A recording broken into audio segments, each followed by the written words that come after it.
जयपुर का बिरला सभागार, जहां अमूमन बड़े सांस्कृतिक कार्यक्रम होते हैं, आज वहां से राजस्थान की राजनीति की एक नई पटकथा लिखी गई। निकाय और पंचायत चुनाव की रणभेरी अभी बजी नहीं है, लेकिन कांग्रेस ने अपनी सेना तैयार कर ली है। राजीव गांधी पंचायती राज संगठन के बाद अब बारी थी अल्पसंख्यक विभाग की। ये केवल एक सद्भावना सम्मेलन नहीं था, बल्कि राजस्थान कांग्रेस का उस शक्ति प्रदर्शन था जो सीधे तौर पर बीजेपी की गढ़ में सेंध लगाने की तैयारी है।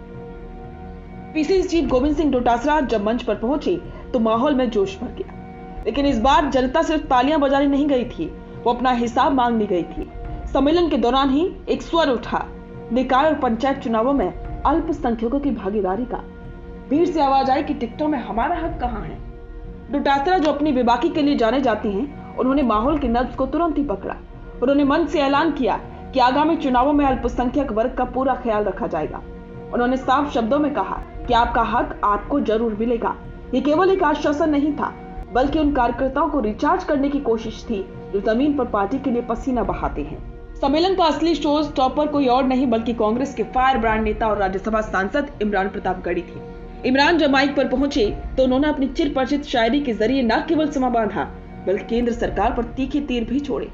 प्रतापगढ़ी ने अंतर्राष्ट्रीय मुद्दे को सीधे राजस्थान के किसानों से जोड़ दिया। उन्होंने कहा कि ट्रेड डील में अमेरिका के आगे मोदी सरकार ने घुटने टेक दिए हैं, जिसका सीधा नुकसान हमारे अन्नदाताओं को होगा। लेकिन उनका सबसे बड़ा हमला था बीजेपी की सोशल मीडिया सेल पर। उन्होंने कार्यकर्ताओं को सचेत करते हुए कहा कि फेक आईडी के जरिए नैरेटिव चलाया जाता है कि कांग्रेस ने मुस्लिम को क्या दिया।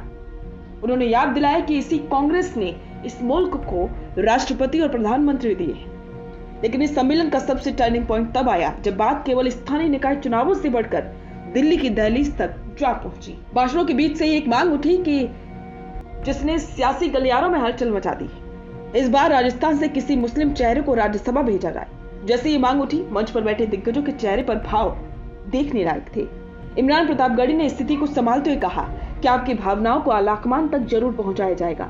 ये मांग राजस्थान की राजनीति में एक नए समीकरण की ओर इशारा कर रही है। क्या कांग्रेस इस बार किसी मुस्लिम नेता को ऊपरी सदन भेजकर इस वोट बैंक को और मजबूत करेगी?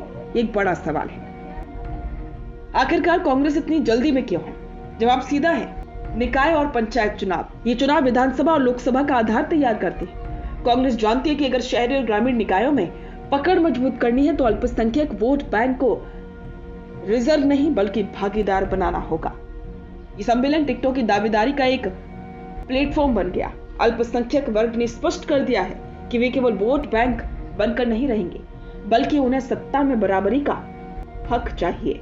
डोटासरा का भरोसा और प्रतापगढ़ी की अपील, दोनों का लक्ष्य एक ही था, कार्यकर्ताओं को यकीन दिलाना कि कांग्रेस उनकी अपनी पार्टी है। रुकिए और जरा ध्यान से सुनिए। क्या आप हमारी इन खबरों से अपने व्यापार को भी बढ़ाना चाहते हैं?